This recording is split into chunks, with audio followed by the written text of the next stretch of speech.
Here we are. We're back. Show number 3 of the day. Beautiful Las Vegas.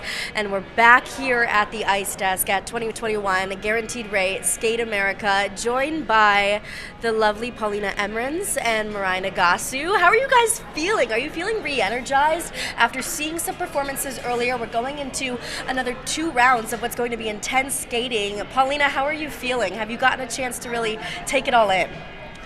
I have. I'm already shocked that we're at the free skate for the pairs and the men.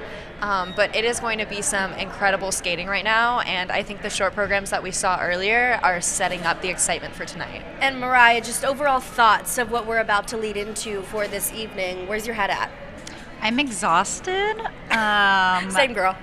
It's just a lot to watch so much skating because we personally know these kids. They're not kids, but I will say some of them are very young, though. Yes, but incredible. They all qualified to be here. They're wonderful skaters. We want it so badly for them that I think that I use my mental power to send them good juju vibes, and so it can become a little tiring. And I think that when we were competing, it was in my control, and I almost preferred that, but I'm excited to see some good skating tonight. Well, and just like you said, it's time to crown some amazing champions, and we're going to see that coming up in just a little bit. But pairs will skate first, but we have a special guest that we want to bring in right now to help us talk all things about the men's free skate, which is going to be a big talk about thing that's coming up in just a little bit here. So we'd like to welcome to the Ice Desk right now the 1988 Olympic champion, Brian Boitano. How are you doing all the way from San Francisco, my friend? I'm doing great. I'm excited to be here with you guys. And now you guys, Polina and Mirai, know what it's like for me to have watched you guys skate. And when I get nervous in the audience, and I've done that with like the generation before you and the generation before you. So it's a never ending string of people that you're always rooting for and always nervous for. Now, I will say you're no stranger to the Grand Prix series. You actually shared a picture on your Instagram earlier today. Look at this. I love it. Now, I want to ask you, Brian, memories of this event. Let's talk about it. Well, that was my first Skate America. That was in Lake Placid. I was 19 years old, and Scott Hamilton was the champion, and I was just so excited to be on the podium. That was my first major international competition that I got on the podium. So, as we all know, to get on the podium at Skate America is a big deal. Let's also talk about, I see you and I know you as you right now, but there's 2 things that you and Scott in that photo have in familiar, like that's familiar. And like, I feel that we're comfortable enough that like, where did, you guys have voluptuous hair. I didn't I? It was gorgeous. But like for me, I know you as like Brian like this. So yeah. Like I saw that and I was like, yeah. Whoa, I don't Actually, know him. Scott said that there's so Scott always says there's a price to pay to be an Olympic champion as an American, and that's all the male Olympic champions don't have any hair anymore. But I have to say that there's an exception with Evan Lysacek because he still has a full head of hair. We'll see what the future holds for him. Now, Brian, I want to talk a little bit about the men's short program standings. We actually going to pull up on the screen now where that listing stand. Vincent coming out on top right now, leading into the free skate. Lots going on. And Polina, I know you have a lot of thoughts about this too. Maybe potentially talking to Brian about standings leading into the free skate. How are you feeling? And then bringing that over to Brian as well. Absolutely. This is an Olympic season, and there's a lot of pressure on all of the men, particularly Nathan and Vincent, as they were at the last Olympics, and they have a lot that they're going for this season. So for you, I know we've actually talked about this in the past on my podcast, but essentially for you, leading up to your Olympic Games, you had to really hone in on the mental strength, and you knew that you had to skate lights out to be the winner. And it was obviously a very difficult thing that you had to do, and you were able to accomplish it. So how were you able to do that, and what advice can you give to our men? Well, you know what? We all know what it's like. I mean, we know what it's like to be in an Olympic year, and it's almost like a rubber band that keeps being wound up in your fingers, and then all of a sudden you lose the grip, and the rubber band comes unfurled. And we need those moments of Olympic year that sort of take us down a notch, so that we can work back up. Because as ambitious elite competitors, you're always trying to get to the next level. And for Nathan, I mean, he's got the pressure of not only a country, but he's got a pressure of himself. And I always felt like the pressure of myself, not ever wanting to make a mistake, was even more pressure than representing my country. And so you ask how you do that, and I think you have to rely on your training. You have to rely on your day to day. Polina, you and I talked about it, that I would pretend like every day was the Olympics. I mean, I couldn't stop in my program. I got nervous every time.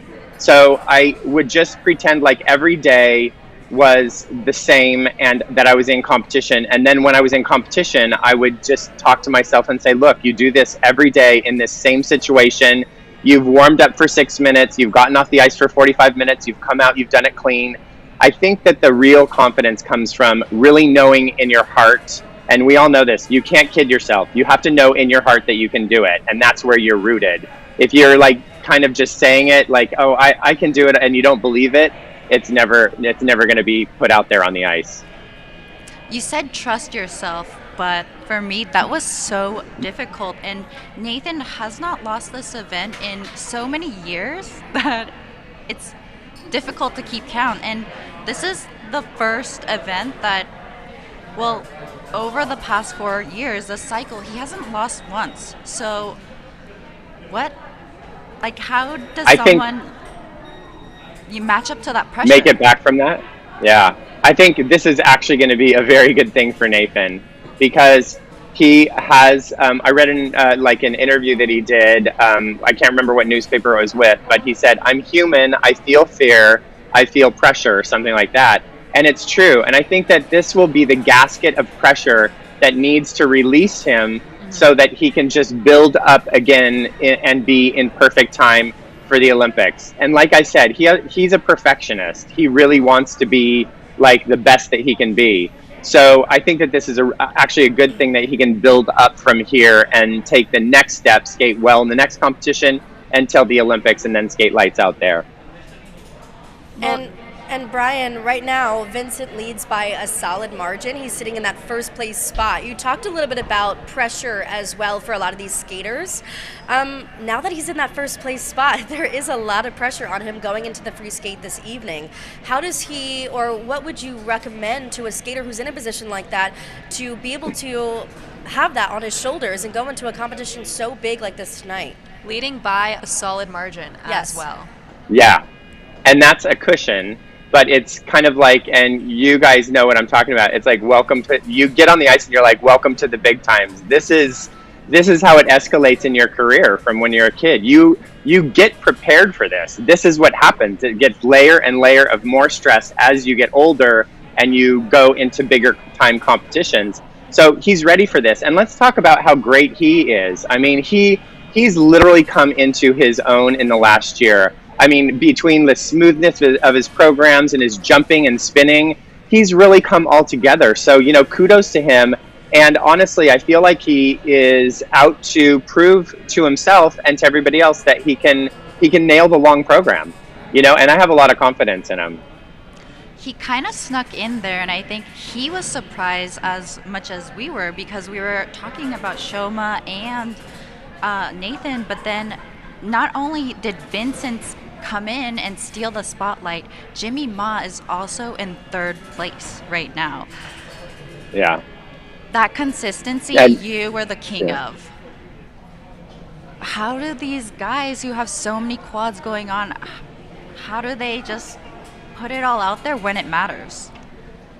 Well, and also, aren't we so ecstatic for Jimmy Ma finally? It's just like we have been sitting there waiting for him to do well, because everybody loves Jimmy Ma, and we've been waiting for him to do well. So it's like, yes, it's like the audience is relieved, So, they, it's just like what we went through, all of us. It's, taking it one step at a time, not getting worried, not thinking front and not thinking back. And you guys know, for me at least, staying in the moment was the key of it, because you can't worry about what happened and you can't worry about what's coming up. You have to be in the moment and doing the right thing at the right time technically, and just be in the moment. And that's the hardest thing to do when your brain is just all over the place going like, oh my god, I'm so nervous and I don't know if I can, it's like talking to yourself all the time.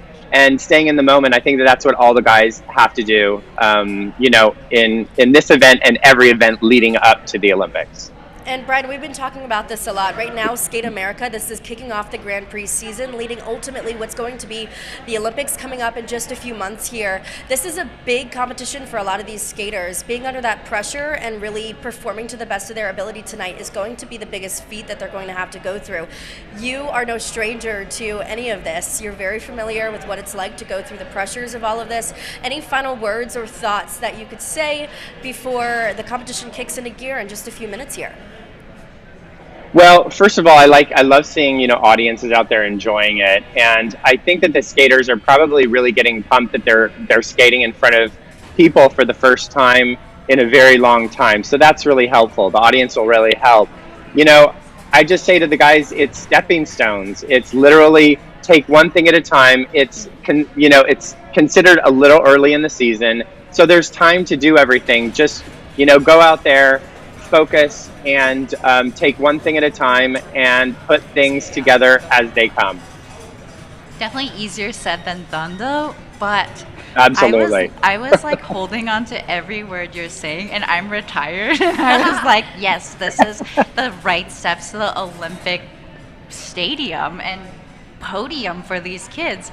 Brian, we have enjoyed you so much, but we have to let you go because we have to talk about the pair skaters. Thanks so much, Brian. Good seeing you guys. Miss you guys. I'll see you. Thank you so much. You were fantastic. Have fun Love tonight. talking to you. Bye. Celebrating your birthday again. Woo! Yeah, thank you. I love it. Have a good one. Well, now I think we want to talk a little bit about, as the men on the ice are going to be coming up in just a little bit, switching over to the pairs that are going to be first up tonight. I want to remind you of the standings of where they currently stand with those short programs. I mean, some incredible skaters that we saw last night. I mean, it really is coming to a full head in just a little bit here. And we really want to be talking about some magical moments that we saw. Mirai, I think this was a big one for one of you. What do you want to lead off with one of the videos that we have of one of the skaters that we saw last night? I was able to talk to the Japanese team. Yes. Sorry, I just love their knee bend. I think that so many Japanese skaters have great knee bend, and to see the way that the Japanese team has gone out in the world and they've gone and gotten the instruction from so many of the best. They finally, well, not finally, but it's finally starting to come together where, they have, for Ryuichi, this is coming together. He was at the last Olympics, but now to see him potentially medaling here at a Grand Prix, that is so exciting for me to see because these are my friends, and to see them doing well, it means so much to me, and their performance was so easy and so flawless. I'm excited to see them tonight. They're so strong. They skated so well in the short program and just so clean and solid. I can't wait to see their free skate. And I think just like you mentioned, we saw those highlights a few minutes ago. It's just really impressive to see how two people can come together and just make it seem so flawless when they're out on the ice. It's just so mind-boggling to me. Someone that's sitting on the other side of this, being more on the TV reporter side of things versus you two who have the experience being out on the ice. But two Russian teams are at the top of the podium after strong skating in the short program, and with that, two American teams sit just off the podium. Polina, what are your thoughts on this? Really just strong skates across the board last night. I think regardless of where you are after the short program, you have to come out and kill your long program too. So you never want to give yourself any extra wiggle room. I think no matter what placement anybody's going into it, they're all going to have to give it their all, and I think that both American teams have just the opportunity to do that tonight, so I'm excited to watch them hopefully kill it. Now, I am hearing that the warm-up is on the ice currently. We'll remind you of the order that they'll skate in tonight in just a little bit here with that skating order on the board. This is Group 1 that you're seeing right now. Some great skaters that I'm looking forward to seeing. And here is Group 2 as well, going to be broken up into really 2 solid pair skating groups here, and we'll see what happens with all of this. I'm looking forward to a really strong skate from a lot of these people that are getting out onto the ice. And again, we'll be able to watch this full coverage on both NBCSN as long as you follow and watch those local listings that you might have at home. And you can stream the full coverage on Peacock Premium as well. And then you can come back here to Facebook or YouTube channels to follow all of this information right here on the Ice Desk. And we're not going away anytime soon. We're going to be coming back to join you after we see a lot of these skaters take the ice to give our final thoughts on tonight's performance. So I'm very excited for all of this. I like to see the smiles too. Lots of energy going across the board here. And we're going to send it off to, I believe, a shot of the ice right now of those ice skaters taking the ice. We'll join you soon.